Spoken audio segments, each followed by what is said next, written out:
স্কেমে ডাক্তারি পড়ছেন একজন, তার বিরুদ্ধে অভিযোগের বৈধতা মিলেছে।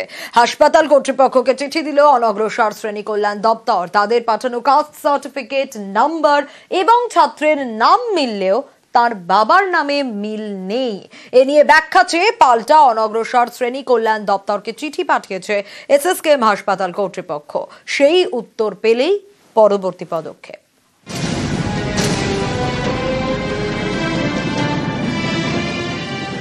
ভুয়ো কাস্ট সার্টিফিকেট, সেই সার্টিফিকেট দেখিয়ে এসএসকেএম একজন ডাক্তারি পড়ছেন বলে অভিযোগ। এ নিয়ে হাসপাতাল কর্তৃপক্ষকে আগেই চিঠি দিয়েছিল অনগ্রসর শ্রেণী কল্যাণ দপ্তর।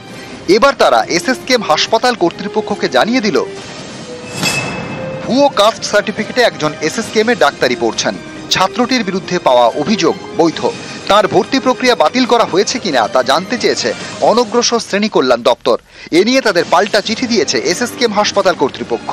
তারা জানিয়েছে ছাত্রের কাস্ট সার্টিফিকেট নাম্বার এবং নাম মিলেছে, সেই সার্টিফিকেটে ছাত্রের বাবার নামের মিল নেই। এ নিয়ে অনগ্রসর শ্রেণী কল্যাণ দপ্তর থেকে ব্যাখ্যা চাওয়া হয়েছে। সেই উত্তর মিললেই ভর্তি প্রক্রিয়া নিয়ে পরবর্তী পদক্ষেপ করবে হাসপাতাল কর্তৃপক্ষ। এর আগে ভুয়ো এসটি সার্টিফিকেট দেখিয়ে ডায়মন্ড হারবার মেডিকেলে ডাক্তারি পড়ার অভিযোগ ওঠে। কারচুপি করে এসটি সার্টিফিকেট তৈরি করেন রাজারহাটের যুবক। সেই সার্টিফিকেট দেখিয়ে ভর্তি হন ডায়মন্ড হারবার মেডিকেল কলেজে। এ নিয়ে পুলিশের কাছে অভিযোগ দায়ের করে স্বাস্থ্য দপ্তর। অভিযুক্ত পড়ুয়ার ভর্তি প্রক্রিয়া বাতিল করে দেয় ডায়মন্ড হারবার মেডিকেল। একই অভিযোগ ওঠে এসএসকেএম এ। জাল কাস্ট সার্টিফিকেট দেখিয়ে এসএসকেএম একজন ডাক্তারি পড়ছেন। সম্প্রতি এই অভিযোগ পায় অনগ্রসর শ্রেণী কল্যাণ দপ্তর। এই অভিযোগ পেয়ে তারা তৎপর হয়। সংশ্লিষ্ট পড়ুয়ার কাস্ট সার্টিফিকেট আসল নাকি ভুয়ো জানতে চেয়ে এসএসকেএম হাসপাতাল কর্তৃপক্ষকে চিঠি দেয় অনগ্রসর শ্রেণী কল্যাণ দপ্তর। এবার তারা জানিয়ে দিল অভিযোগের সত্যতা মিলেছে। জাল কাস্ট সার্টিফিকেট দেখিয়ে এসএসকেএম এ একজন ডাক্তারি পড়ছেন। পাল্টা অনগ্রসর শ্রেণী কল্যাণ দপ্তর এসএসকেএম হাসপাতালের অধিকর্তাকে চিঠি দিয়ে জানতে চেয়েছে যে পড়ুয়ার কাস্ট সার্টিফিকেট অবৈধ বলে তারা জানাচ্ছেন, তার অ্যাডমিশন প্রক্রিয়া কি বাতিল হলো। ক্যামেরা সুমন বোসের সঙ্গে সোমরাজ বন্দ্যোপাধ্যায়, নিউজ 18 বাংলা, কলকাতা।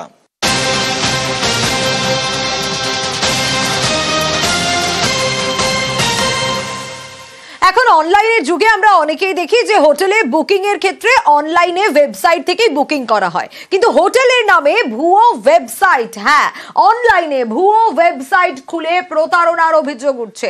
তারাপীঠ, পুরী, দীঘা, মন্দারমণি, দার্জিলিং এ একাধিক হোটেলের নামে ভুয়ো ওয়েবসাইট। আরো ডিটেইলে বিষয়ে জানতে পারবো। অক্ষয় রয়েছে আমার সঙ্গে। অক্ষয়, দেখো, তোমাকে জানিয়ে রাখি, সামনেই গরমের ছুটি পড়তে চলেছে এবং সেই গরমের ছুটিকে কেন্দ্র করে কিন্তু যারা বাঙালি তারা কিন্তু বিভিন্ন জায়গা ঘুরতে যান, বিশেষ করে তারাপীঠ, পুরী, দীঘা, মন্দারমণি, দার্জিলিং এই সমস্ত এলাকায়। যেটা চাঞ্চল্যকর বিষয় উঠে আসছে যে অনলাইনে যারা সার্চ করছে এবং যারা হোটেল বুকিং করছে সেই ক্ষেত্রে দেখা যাচ্ছে পুরোটাই ভুয়ো। এই অনলাইন যারা প্রতারণা করছে তারা কি করছে, বিভিন্ন কিন্তু তাদেরকে চিহ্নিত করা গেছে কারা এই কাজ করছে। দেখো, অনলাইনে যখন বুকিং করা হচ্ছে তখন প্রতারকদের তরফ থেকে বার্তা দেওয়া হচ্ছে যে বিভিন্ন ডিসকাউন্ট দেওয়া হবে এবং বিভিন্ন রকম ভাবে তারা কিন্তু প্রলোভন দিচ্ছে এবং সেই ফাঁদে কিন্তু যারা পর্যটক তারা পা দিয়ে ফেলছে এবং প্রথমেই তারা 50% কিন্তু টাকা।